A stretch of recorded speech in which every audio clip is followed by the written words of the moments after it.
that you had for the musculoskeletal SPBL. You had a knee injury SPBL, and we chose an article from the literature to look at diagnostic testing. So, do you have access to the article on the computer? So if you pull that article up, and do you have access to the answers you put on this form? So if you can get access to both of those, we'll use those to hold a discussion about it. Before we get started, let's talk about what the goals for this next hour are. In my mind, the goals are, number one, to practice critical analysis of an article on a diagnostic test. Articles on diagnostic tests are one of the 5 categories of articles that we're trying to wrap our arms around in evidence-based medicine. Number 2, to practice using information from a diagnostic test at the bedside or in the clinic. So we will hopefully be better at those 2 things when we leave at 10 o'clock than we were when we walked in. That's really our goal. Now, a way to start this analysis is to look at these questions on this form. The first 3 questions are questions that ask us to critically analyze the article and answer the question, was this a valid research design? Okay? Was it a valid research design? Someone want to tell me, or tell the class, how they designed this experiment?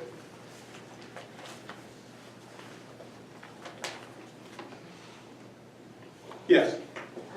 They had 156 patients that were on an Army base that all had traumatic knee injury, and they decided to do a history and physical exam and plain film radiographs to evaluate them, and then they took them all to arthroscopy and compared their pre-surgery and post-surgery findings. Okay, so the question really was, and you can see this in the title of the paper, how good is the history and physical examination in plain radiograms as a diagnostic test for knee injuries? And they have a list that they're listed in table 1 of all those diagnoses, right?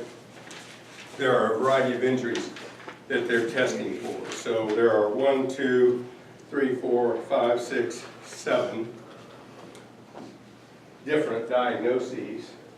So the question is, how good is the history and physical exam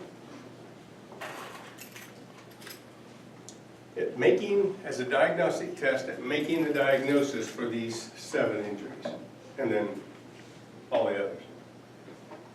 Does that, everyone agree that that's what they're trying to do? So, how did they design their experiment?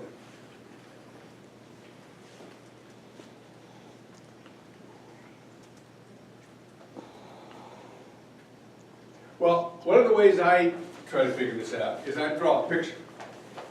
And I drew a picture. So what happens in their experiment is the patients come in complaining of a knee injury, right? And they do a history and physical exam. There are 3 orthopedic surgeons, none of whom are fellowship trained. They've done a residency in orthopedic surgery. They're now in the Army. They're on an Army base. And 3 of them have decided to do this experiment together. And so they have these patients who come in and they do a history and physical exam. Is that correct? Yeah. And the way they're chosen is they have a traumatic knee injury, right? So these are traumatic knee. And they can probably spell it better than me, but nonetheless. They then record findings on a sheet of paper that they've made up about the history and physical exam. And they're probably recording the kinds of things you did on your patients in SBPL, right? The anterior drawer, the posterior drawer. Okay. What's the next question they're asking in their research design? Have you had a recent MRI or? Have you had a recent MRI? And if they had a recent MRI, what happened? They're out. They're out. So nobody can get in this study if they had a recent MRI, last 3 years. Or Okay. arthroscopic. Or an arthroscopic procedure. So what happens next in their study design? They determine if the arthroscopic surgery is necessary for the specific injury. Do they need arthroscope? That's right. And the answer is yes or no. What happens if it's no? They're out. What happens if it's yes? They're in. Okay, so let's stop there and assess, critically think about, is this a good way to set up a study? It's very limited. What? It's very limited and exclusive. It's limited. What's limiting it? The population. I'm sorry? Population. Population has already limited it. We can get to that later. It's a pretty narrow population. It's mostly male and mostly young, right? They're mostly really active because they're on an Army base. So that kind of, that deals with generalization later, if we're ready. But let's just talk about the validity of an experiment for a diagnostic test.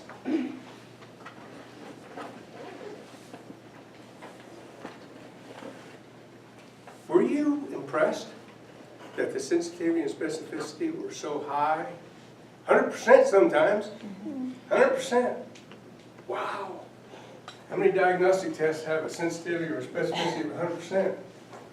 None. Ladies and gentlemen, there are no perfect diagnostic tests, just like there are no perfect PAs. That should cause some.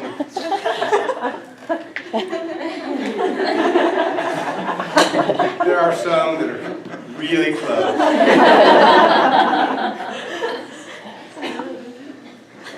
But there aren't any in this room. Okay, so what's going on?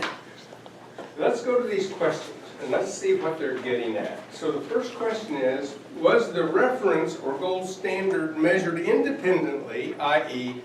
blind to a target test? What's the target test? What? No, the target test is the history and physical exam. They're trying to say,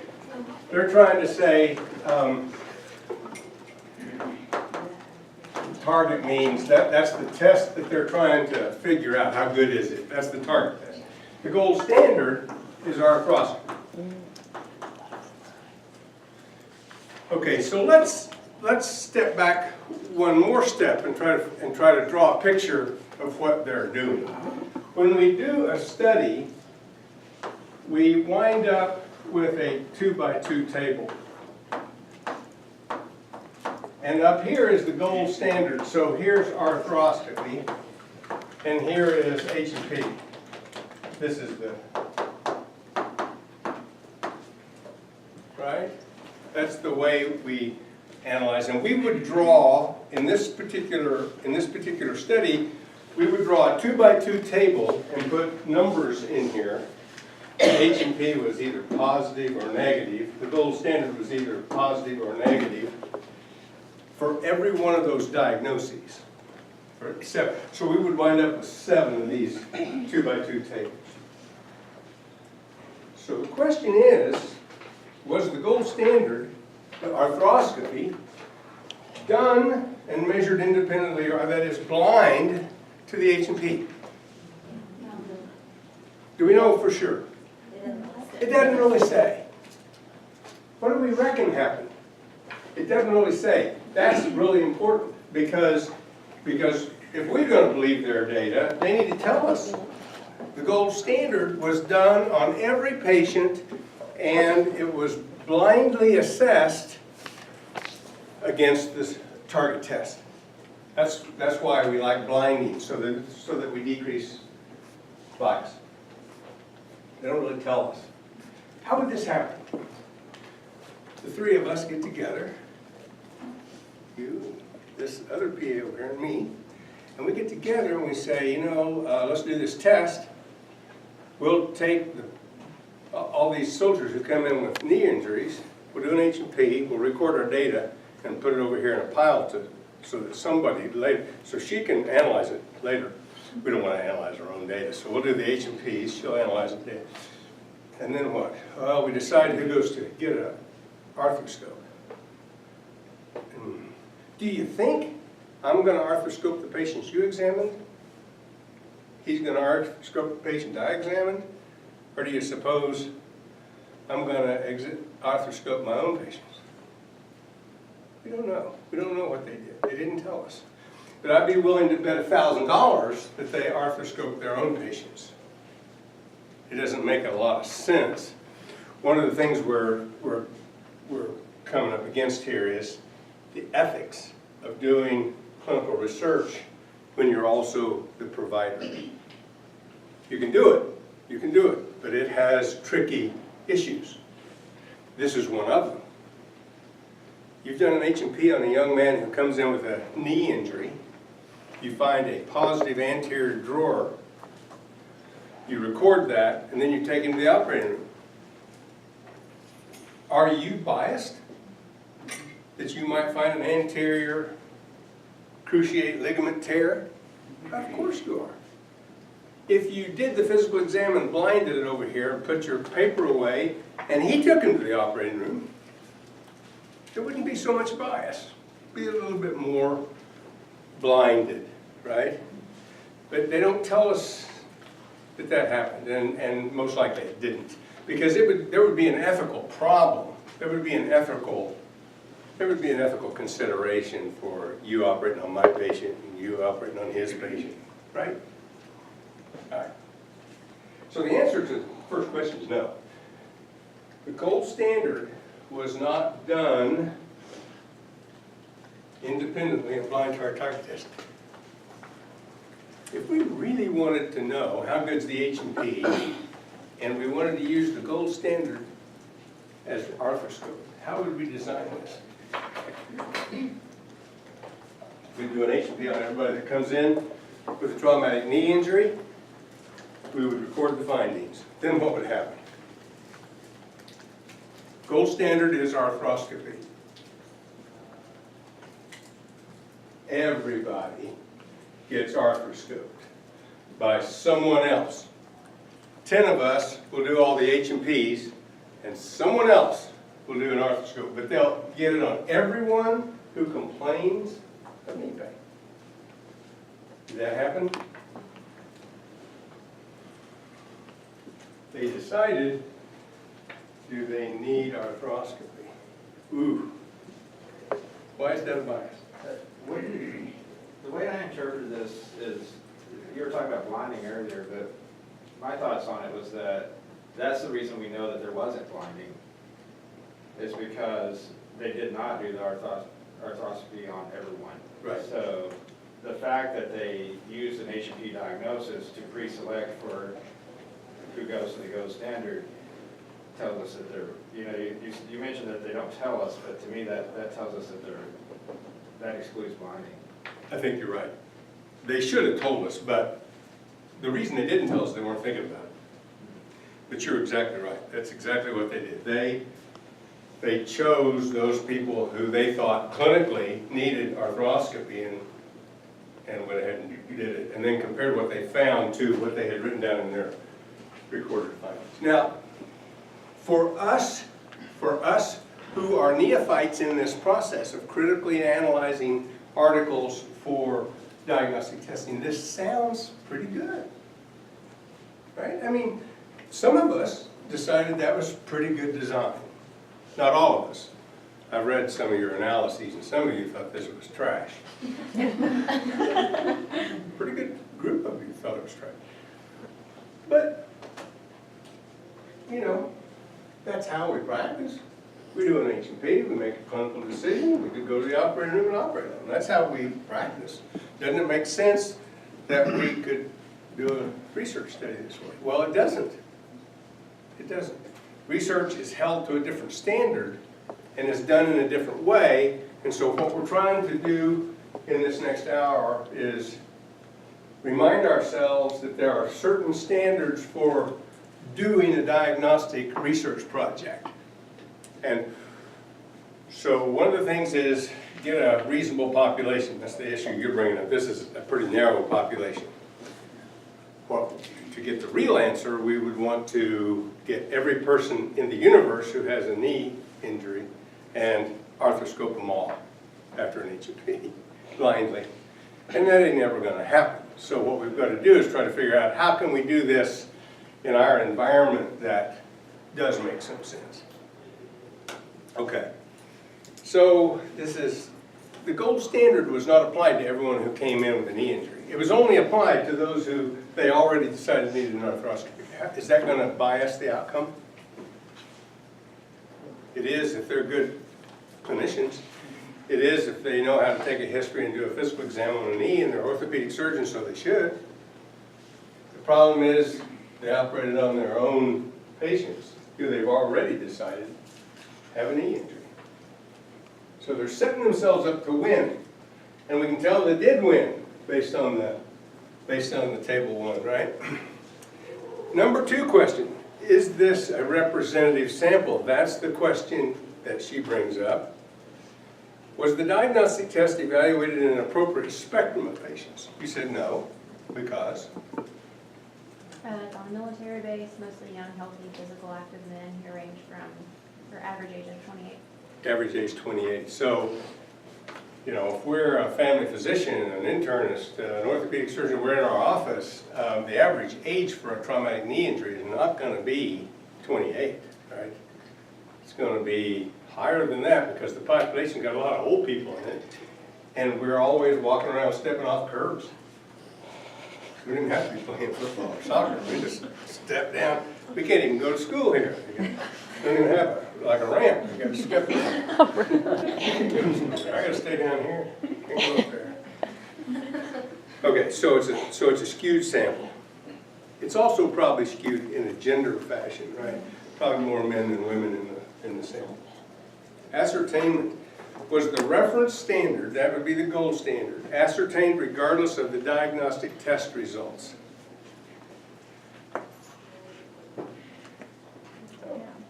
The gold standard was only done on those who they thought needed surgery. So the answer of the top 3 questions is no, bad sample, no. Okay, what should we do? The problem is going to be, you're going to be in practice. You're going to be, in December, out there in the clinics. And you're going to want to know, how good is this diagnostic test? I'm going to show you in a minute how to get the answer to that quickly. And you are going to go to the computer and try to get a hold of an article. What's the diagnostic test for knee injury, or diagnostic test for anemia, or something? You're going to type it into the computer. And then you're going to get the article, you print it off, or you'll print it off. And you'll remember that there are 3 questions to decide whether I should read this in detail. Don't just read it. There are 3 questions. Was the reference standard done in a blinded fashion on a broad spectrum of patients and recorded blindly to whatever the target test I'm looking at? Number 2, was the reference standard done regardless of the target test? You can figure that out pretty quick by going straight to the methods and reading them fairly carefully. You don't start with the abstract and read all that stuff at the first of the article. Go right to the methods. They should tell you exactly how they did it. Now, if the answer to those 3 questions is yes, now you say, well, this is validly constructed. It's a validly constructed paper. Now I can go and look at the next question. What's the sensitivity, specificity, and likelihood of issues? For this particular paper, we wouldn't even go there. we would trash it. We'd throw this in the trash and go back to the computer and look for something else, because it's invalidly constructed. There's no sense in us wasting our time calculating likelihood ratios if it was invalidly constructed.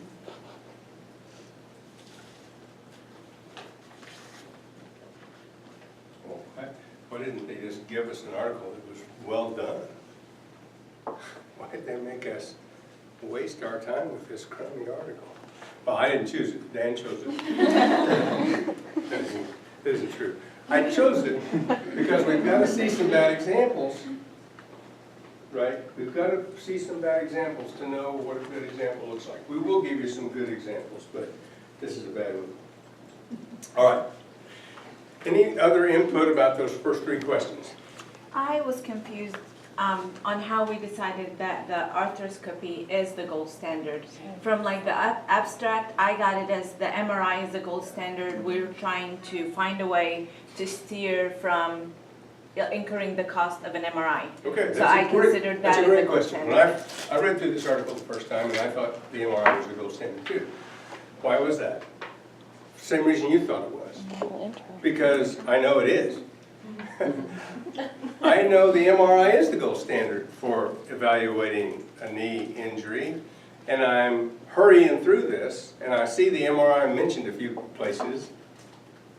So of course, what they did was do a physical exam and measure it against the MRI. But when I reread it, when Dr. McNeil pointed out to me, no one in this study got an MRI. They were excluded. Yeah. Then, if they're excluded, the MRI can't be the gold standard. So then you got to figure out, well, what is the gold standard? And the only thing that it could be is the arthroscopy. Couldn't you still claim the MRI is the gold standard, since in that intro and stuff, they give you sensitivity and specificity of previous studies done on MRI? I thought that's what they were using as their comparison. Yeah. Okay, so yes, well, and you can see in the last, on page 166, at the bottom of the page, we believe that MRI is not needed in the routine evaluation of traumatic knee disorders. Our study, as well as other previously published reports, demonstrate that these injuries can be accurately diagnosed by history, physical exam, and routine radiographs. Okay?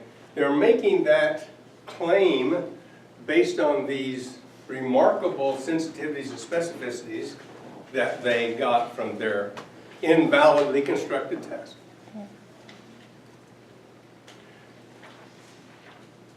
They're saying you don't need an MRI. It's not the gold standard for diagnosing. History and physical is the gold standard because we proved it in our study. That's what they're saying. Right? That's what they're trying to say. And so it's just not right. We know now, this is 82 or something, 1982 or something. 96. It was 96? I thought it was 1922. All right, so quite a while ago, but since this study was done, a lot of work has been done using the MRI, and the MRI is clearly the way to go for an MRI. And what we know about the history and physical examination is that what the history and physical examination do for the clinician is make the decision of whether to get the MRI. The MRI is expensive. It's a big time expensive test. And so we don't want to send everyone to the MRI just because they complain of knee pain.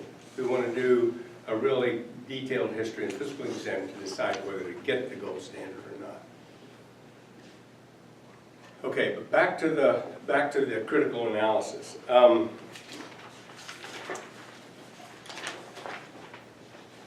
Let's go, now that we, oh, first of all, let's look at the title. Diagnostic Accuracy of History, Physical Exam, and Radiographs in the Evaluation of Traumatic Knee Disorder. What does the term accuracy mean? What's the definition of accuracy? How close you can get to a set mark. How close you can get to a set mark. So if you're throwing darts and drinking beer, and you do that, you're an accurate dart thrower. There's another term that we use in trying to understand this business. It's called preciseness. What is preciseness? Be-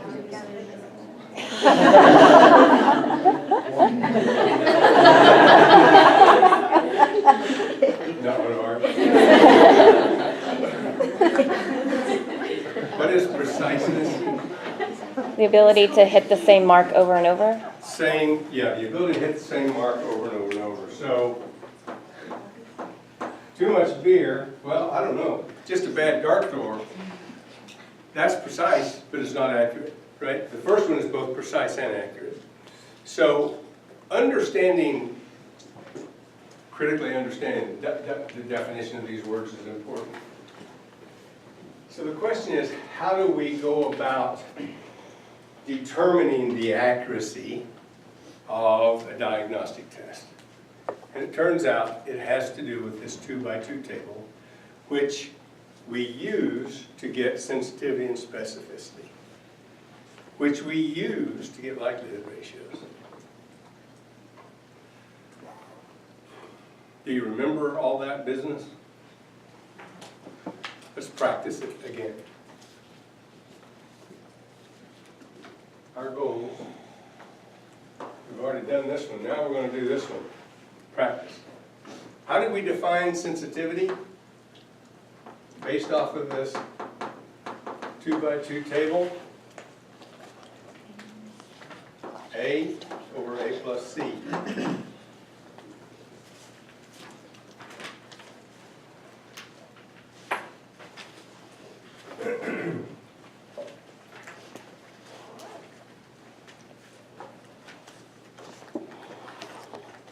It's a test that is positive in disease. What's the specificity?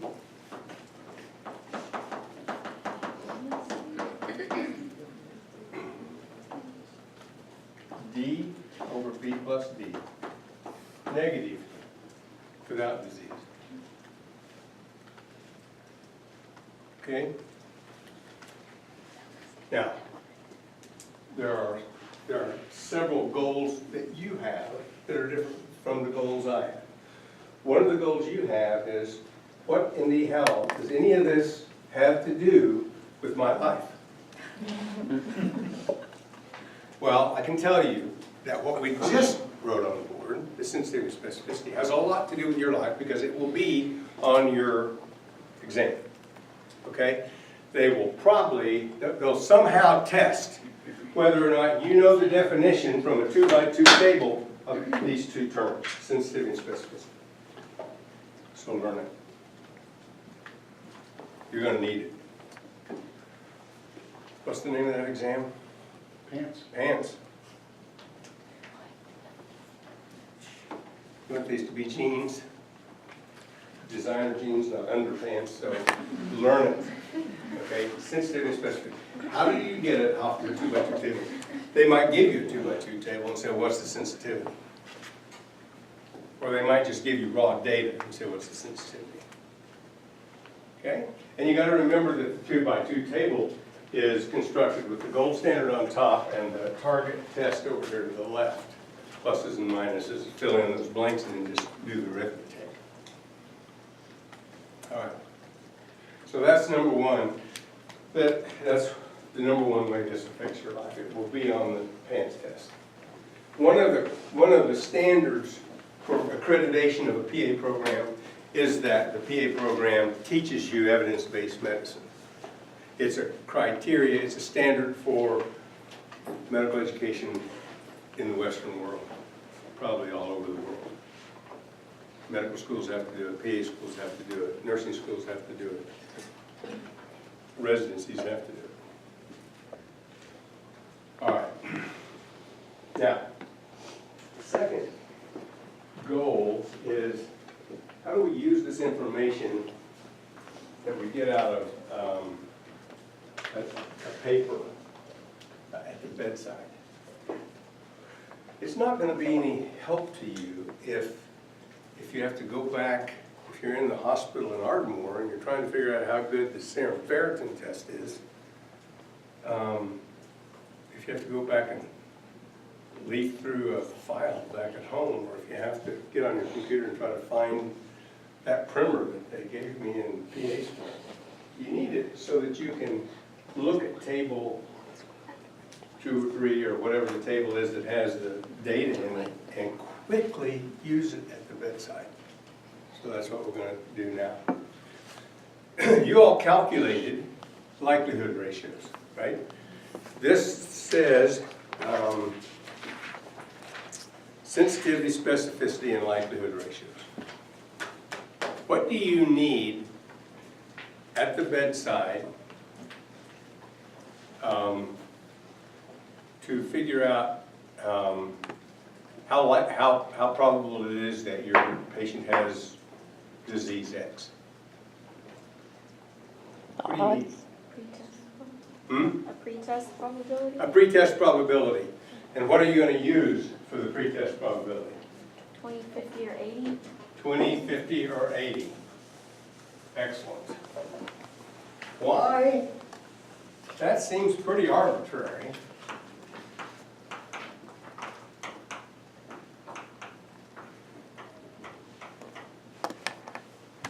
Why did we choose arbitrarily 20, 50, 80? And is that valid?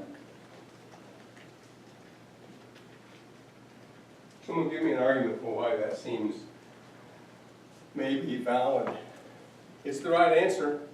Why is it valid? Because 20% is just arbitrarily saying this is probably not likely. 50% is like maybe yes, maybe no, and then 80% is this is probably likely. That's true. That's exactly what those numbers mean. Why is that valid thinking? Why is that a reasonable thought? Because you have to quickly make a decision, so you have to you have to pick one of those 3 options. Well, you don't. No, you don't have to. You don't have to. One of your classmates might say, I think the pretest probability is 10%. Knucklehead, I don't think it's 20. Does that change anything? What? Does that change anything? Oh, is it going to change anything? So that's a good question. We're going to get really pragmatic, because when we practice medicine, we're being really pragmatic. Okay? And this is why the practice of medicine is different from being a researcher in a lab. You can't be all that pragmatic as a researcher in a lab. You've got to try to figure out what variables you're going to look at and what variables you can control. When we're practicing medicine, we can't control any variables. For God's sake, where we start is a narrative. Where we start is the patient comes in and tells us a story, and they might have a 3rd grade education. How about is that? Well, that's their story, and they have a right to it, and that's all we got. So we're being pretty pragmatic. So now the question is, does this story the patient tells us, and the physical exam we do, does it ever get us closer than one of these 3? It might. Patient comes in with a severe cough, high fever, has increased tactile fremitus in the left lower lobe, bronchial breath sounds, and rouse. They got pneumonia, and it's a hell of a lot better than 80% likely, right? It's 95% likely they got roused. But most patients walk in with something not that dramatic. And, as he says, it probably doesn't matter with all this math business. So all we got to do is come up with a post-test probability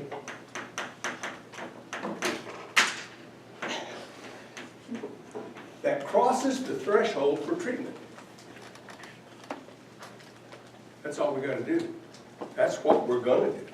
We're going to do an H&P, then we're going to order some tests, and all that has to happen is we move our pre-test probability to a post-test probability that's above the threshold for treatment.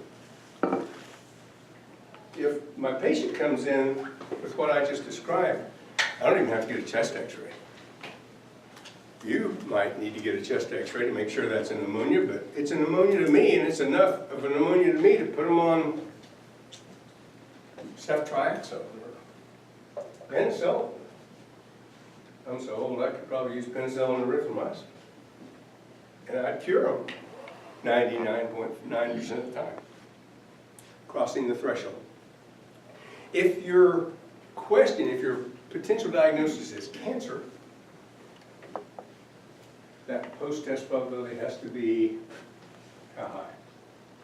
Higher than pneumonia? Yeah, because the treatment is a lot more dangerous than antibiotics.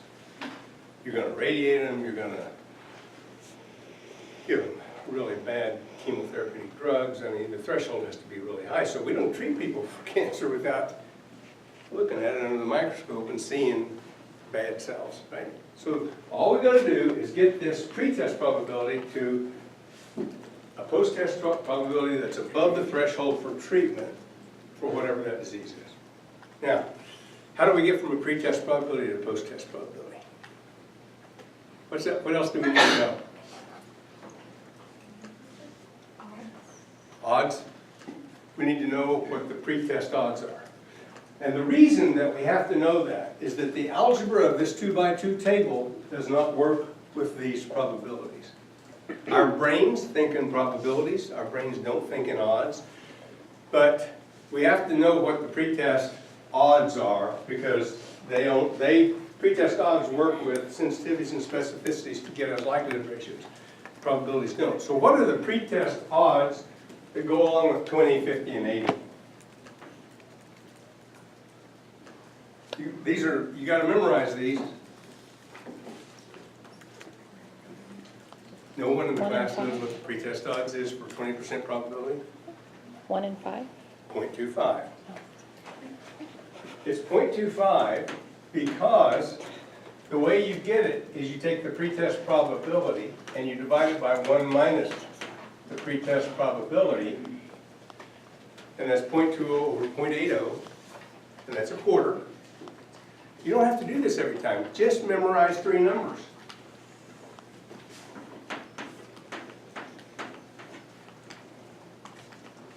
Commit them to memory. If you'll commit those 3 numbers to memory, you will be able to do this at the bedside. All you have to know is what's the likelihood ratio. Now, if you're standing at the bedside or you're in the clinic and you want to get quick answers to something, we can become even more pragmatic. We can say, I wonder what the likelihood ratio is. My patient's anemic. I just got this CBC back. The MCV is a little low. And the hemoglobin is 10. They're a 32-year-old female. This probably is iron deficiency, but I don't want to put them on iron unless I know. So I wonder what the likelihood ratio is positive for a positive serum ferritin. Which test should I get? All you got to do is go to your computer and put in likelihood ratio positive for serum ferritin for iron deficiency anemia, and put that in Google, and it'll come back something like 90 if the ferritin's below 10. Okay, so you don't have to get an article and critically analyze it every time you want a clinical decision in the clinic. What's happening is all these researchers who are doing this work are doing the work, some of them doing it really well, and these likelihood ratios are available to us in databases, and we can just search for them. Yeah. If we don't believe it when we get it, we might have to go back and get an article and see if we can find it, but you don't have time to do that in the clinic. But you do have time to find out what the likelihood ratio positive is. So if you take this pretest probability, what did we decide what did we decide the likelihood ratio was for the first medial meniscal tear? We're going to use their data just as if it were real and good. What did we decide the likelihood ratio positive was for the history and physical exam for a medial meniscal tear. I got 3.82. 3.8. So we'll call that 4, all right? Why is it valid to call that 4 instead of 3.8? Because 20 is random. It's reasonable and logical because our history and physical is not much better than that. So it's reasonable. It's also reasonable to take that 3.8 and make it 4 because I want to do this in my head. 4 times a fourth is 1. That's the post-test odds. But we really want to know what's the post-test probability. And how do we get the post-test probability? You take the post-test odds and reverse this operation.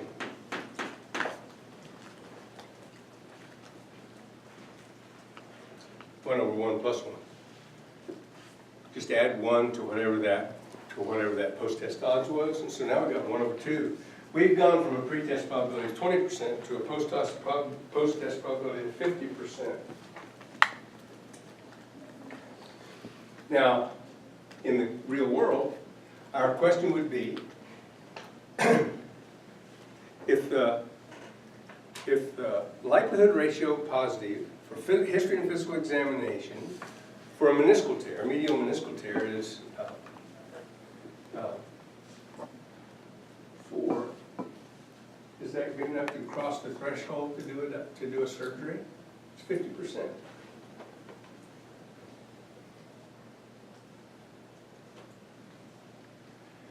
What did these guys do in this paper? They started with 80% pretest probability with every one of them. Every one of them. So if your pretest probability is 80%, what's your post-test probability?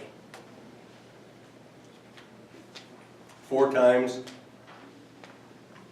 4 over 4 times 4 is 16. Divide that by 17, 1 plus. This is the likelihood ratio.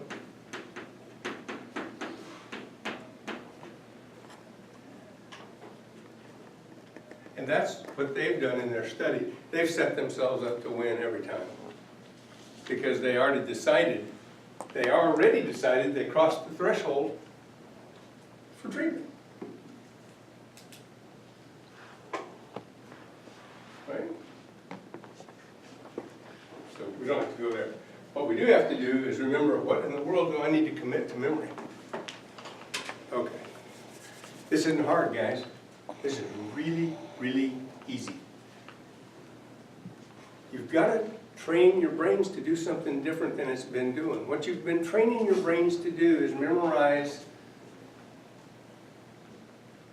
facts, to regurgitate back to us on exams. And half of the facts you're memorizing are wrong. We just don't know which 50% it is. But we know half of it's wrong. This isn't wrong. This is right, and it can be used at the bedside every time. It ain't going to change. This is not going to change. It might get better and easier with time. It has over the past 20 years, but this isn't wrong. This is how we move from a pre-test diagnosis to a post-test diagnosis. Post-test probability. I'm sorry that we don't know which 50% of the information we're shoving down your throats is wrong, but we don't.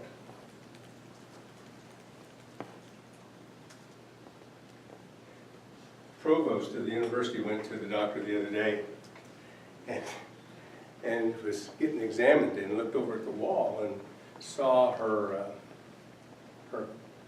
credentials on the wall. We're the only profession, by the way, that frames our credentials and puts them in our office. I don't know what that's about. I kind of do. I kind of know what it's about, but I do it too, okay? My ego is just as big as all of yours.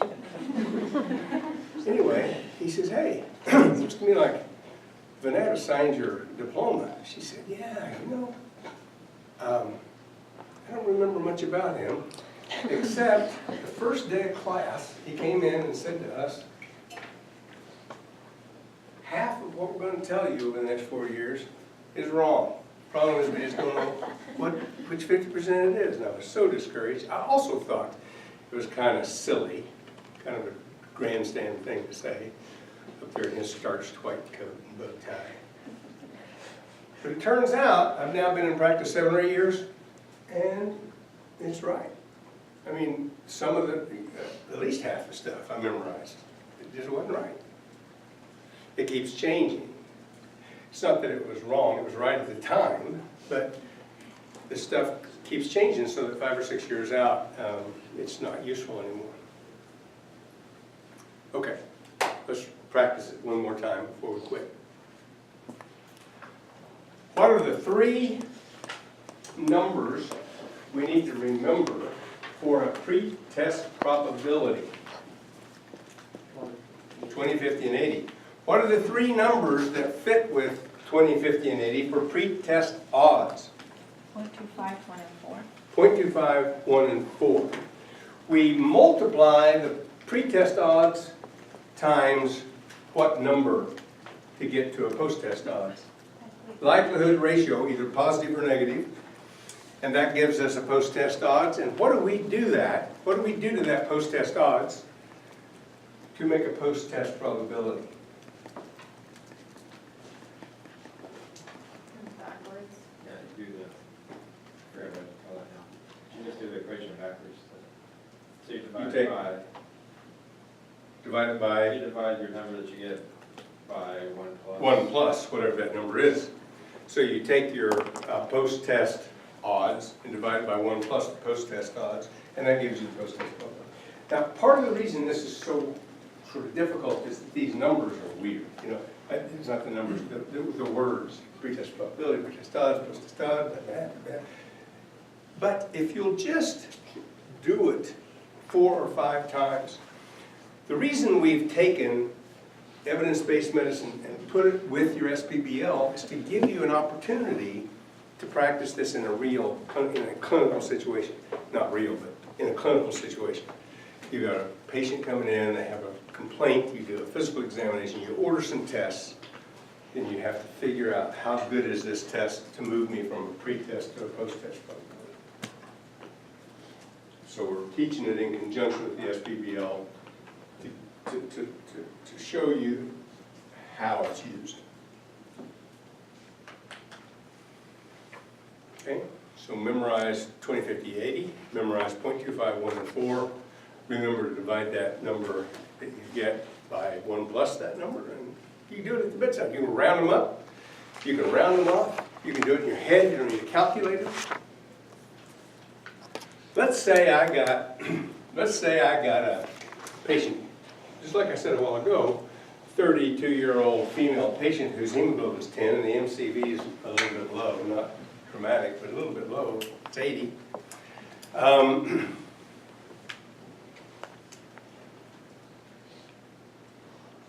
And I decide to get a serum ferritin, and I find out that the serum ferritin, if it's less than 10, has a likelihood ratio of 60. A pretest probability for a young menstruating female with a hemoglobin of 10 who tells me she hasn't seen any blood in her stools, for iron deficiency anemia is where? 20, 50, or 80? 80? It might be 80. If it's 80, I don't need a serum ferritin. I just put her on iron and tell her to come back in 3 or 4 weeks and see what her hemoglobin's doing. What if it's 50? What if I just can't quite get to 80? If it's 50, then the pretest probability is 50%. What's the pretest odds? 1. 1. And if the likelihood ratio is 50, what's the post-test odds? 50. And what's the post-test probability? 50 over 51. I don't know what that number is, but it's high. It's damn sure high enough to cross the threshold for me to write a prescription for iron deficiency. So I say, you know, I'm not sure. I think this is iron deficiency. But I'll tell you what let's do. Let's draw serum ferritin, send it to the lab. I'll have the result tonight.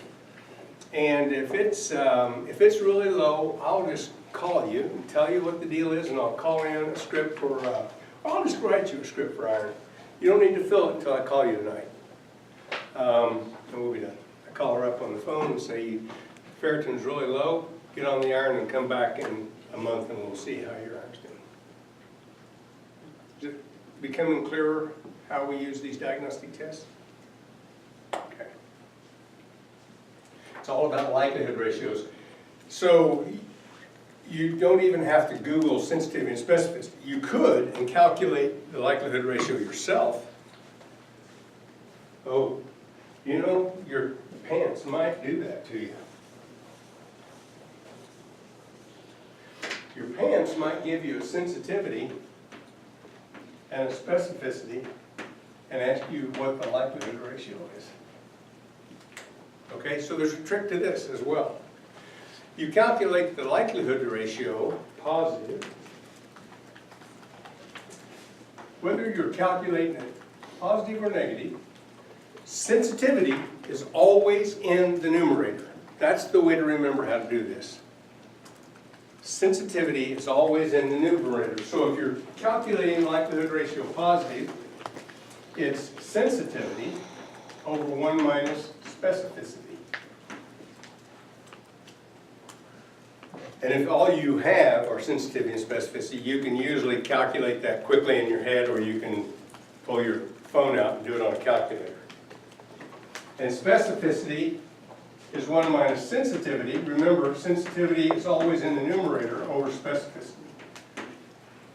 If you can remember that sensitivity is always in the numerator, and that if you're calculating likelihood ratio positive, sensitivity is the only thing in the numerator, this is easy to remember how to do. You don't have to look it up. This might be another thing that PANCE asks you to do. Because likelihood ratios turn out to be the most precise, the most accurate way to move a pretest diagnosis to a post-test probability. I can't think of anything else about this that PANCE might put on. Can you, Dan? No, it's good.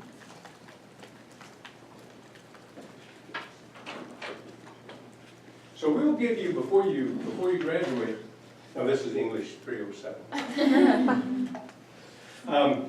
And so that's the answer to the meaning of life, and that's how you pass the PANCE. I was not aware of the schedule.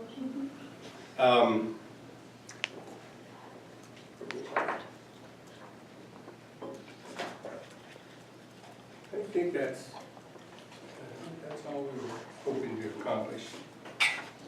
Any questions? Suggestions?